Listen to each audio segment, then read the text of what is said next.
మీ ఎలాంటి వ్యాపార ప్రకటనలకైనా వెంటనే మా ఛానల్ సంప్రదించండి. శ్రీ గురుభ్యో నమః. శ్రీ మహాగణాధిపతయే నమః. మకర రాశి. ఈ శ్రావణ మాసంలో మకర రాశి వారికి ఏ పని చేసినా అవలీలగా నెరవేరుతుందని చెప్పొచ్చు. ఉద్యోగస్తులకు ప్రమోషన్లు వస్తాయి, అనుకున్న చోటికి ట్రాన్స్ఫర్స్ కావడం, అవార్డులు రివార్డులు దొరకడం సంభవిస్తుంది. వ్యాపారస్తులకు వారి వ్యాపారం తృప్తికరంగా నడుస్తూ ఉంది, ఆదాయం బాగా లభిస్తూ ఉంది. శుభకార్యాలు చేయడం జరుగుతుంది, లేదా శుభకార్యాలలో పాల్గొనడము, ధర్మ కార్యాలలో పాల్గొనడము, పూజలు పునస్కారాలు చేయడము, మన భారతీయ సాంప్రదాయం నందు శ్రద్ధ వహించడము అనేటువంటి జరుగుతూ ఉంది మకర రాశి వారికి. ప్రతి కార్యక్రమంలో నెరవేరడం వల్ల ఆప్తులతో సంప్రదింపులు చేయడము, మిత్రుల సహాయ సహకారాలు తీసుకోవడము, ఆ కార్యక్రమాలు నెరవేర్చుకోవడం అనేటువంటి జరుగుతోంది. రాజకీయంలో ఉన్నటువంటి వ్యక్తులకు ఈ మకర రాశి వారికి మంచి శుభ సమయము, అనుకున్నటువంటి కార్యక్రమాలు నెరవేరడము, ఉన్నతి లభించడం అనేటువంటి జరగడానికి ఆస్కారం ఉంది. మంచి ఆలోచనలతో కార్యాన్ని నెరవేర్చడం జరుగుతుంది. మంచి మంచి పనులు చేసి 10 మందిలో మెప్పు పొందడం అనేటువంటి జరుగుతుంది వీరికి. ఇకపోతే మొదటి వారం కనుక చూసుకున్నట్టయితే కొన్ని చిన్న చిన్న ఇబ్బందులు రావచ్చు, అది సహజమైనటువంటిది. ఆ సంబంధం వచ్చినప్పటికీ వాటంతలవే సమసిపోవడము, దానికి సరైనటువంటి ఒక ఆలోచన మనకు రావడము, అవి సమసిపోవడం అనేటువంటి జరుగుతూ ఉంటుంది. మొదటి వారంలో కొన్ని అశుభవార్తలు వినవలసి వస్తుంది, దాని గురించి పెద్దగా ఆలోచించవసరం లేదు. ఎవరో దూరంగా ఉన్నటువంటి వాళ్ళ వల్ల, స్నేహితులే కావచ్చు, దూరంగా ఉన్న బంధువులే కావచ్చు, ఎవరైనా కొన్ని అశుభవార్తలు వినవలసి వస్తుంది. జాగ్రత్తగా ఉండడం మంచిది. కొంత ఇటువంటి కార్యక్రమాలు వచ్చినప్పుడు కొంత ఆకస్మికంగా ధనం నష్టం చేసుకోవడం జరుగుతుంది. కాబట్టి జాగ్రత్తగా ఆలోచించాలి. డబ్బు ఖర్చు పెట్టే ముందు తొందరపాటు తనము అనేటువంటిది పనికిరాదు.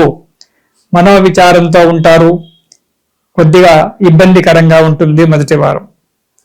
ఇక రెండవ వారం గనక చూసుకున్నట్టయితే ఆరోగ్యం కుదుటపడుతూ ఉంటుంది. అనుకున్న కార్యక్రమాలన్నీ సుఖంగా నెరవేరుతూ ఉంటాయి. వ్యవహారంలో, చేసే ఉద్యోగంలో, వ్యాపారంలో, వ్యవహారంలో మంచి జయం కలుగుతూ ఉంటుంది.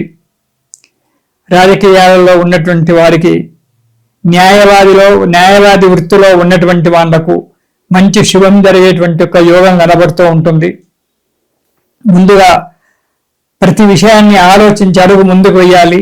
యత్నకార్య సిద్ధి, చేసుకునేటువంటి ప్రతి పని కూడా యత్నకార్య సిద్ధి ఉంటుంది. కాకపోతే పెద్దల యొక్క ఆశీర్వచనాలు తీసుకోవడం చాలా మంచిది. పెద్దలంటే తల్లిదండ్రి మనకంటే పెద్దవాళ్లే, లేదా స్వామీజీలు ఉన్నారు, పెద్దలు, దైవము, బ్రాహ్మణులు, ఇలాంటి వారి చేత ఆశీర్వచనాలు తీసుకోవడం చాలా మంచిది. అందరికంటే కూడా ముఖ్యమైనటువంటి పెద్దలు మనకు తల్లి, తండ్రి. వీరి యొక్క ఆశీర్వచనాలు ఉదయమే లేచి వీరికి నమస్కారం చేసి ఆశీర్వచనాలు తీసుకోవడం వల్ల ఆ భగవంతుని యొక్క అనుగ్రహం కలగడానికి చాలా ఆస్కారం ఉంది. ఎందుకంటే మాతాపితృ సమం దైవం నదైవం పితృమర్చేతు, తల్లి తండ్రి కంటే మించినటువంటి ఒక దైవం ప్రపంచంలో లేదని చెప్తారు. కాబట్టి ముందు లేవగానే తల్లికి తండ్రికి నమస్కారం చేసి వారి యొక్క ఆశీర్వాదం తీసుకున్నట్టయితే కార్యక్రమాలు సుఖంగా నెరవేరడానికి మంచి ఉంది. కాబట్టి పెద్దల యొక్క ఆశీర్వాదం తీసుకోవాలి. ఇక మూడవ వారం బుద్ధి బలం చేత కార్యాలు నెరవేర్చుకుంటారు. ఆ భగవంతుని యొక్క అనుగ్రహం వల్ల మీ యొక్క బుద్ధి బలం చేత కార్యాలన్నీ కూడా నెరవేర్చుకుంటారు. విదేశయానం మంచిగా ఉంది, ప్రయత్నం చేయొచ్చు, విదేశాలకు వెళ్ళొచ్చు. ఇక ఇంతకుముందు ఉన్నటువంటి ఒక పెండింగ్ కార్యక్రమాలు ఏవైతే ఉన్నాయో ఆ కార్యక్రమాలన్నీ కూడా పరిష్కరింపబడతాయి, పూర్తయిపోతాయి, మంచిగా ఉంది.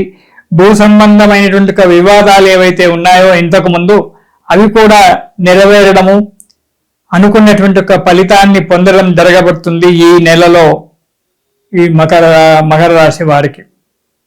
ఇక 4వ వారం కనుక చూసుకున్నట్టయితే ప్రతి కార్యం ముందు కూడా నిరుత్సాహం ఏర్పడుతుంది. ఏ పని చేయబుద్ధి కాదు. మానసికంగా శారీరకంగా ఏదో ఒక రకమైనటువంటి ఒక ఆందోళనతో నిరుత్సాహంగా ఉంటుంది. బుద్ధి చాంచల్యం ఏర్పడుతుంది. ఎప్పుడు మనస్సు నిక్కలుగా ఉండకుండా పోతుంది. శక్తికి మించినటువంటి యొక్క పనులు చేతబట్టుకొని ఇబ్బందికరంగా ఏర్పడుతూ ఉంటుంది. చాలా కష్టాలు పడవలసి వస్తుంది. కాబట్టి ఏ పనైనా చాలా జాగ్రత్తగా ఆలోచించి అడుగు ముందుకెయ్యండి.